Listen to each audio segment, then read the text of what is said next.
বেশিরভাগ বাবা মায়ের ক্ষেত্রে কষ্টের পর যখন সুখের সময় আসে, তখন ওনারা হয় অসুস্থ হয়ে যান, আর না হয় দুনিয়া ছেড়ে চলে যান।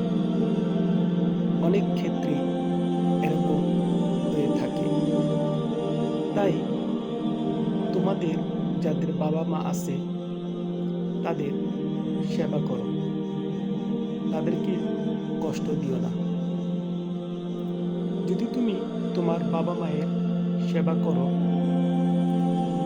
তাদের সাথে ভালো ব্যবহার করো, তাহলে তুমি এই দুনিয়াতেও সুখী হতে পারবে এবং পরকালেও তুমি সুখী হতে পারবে।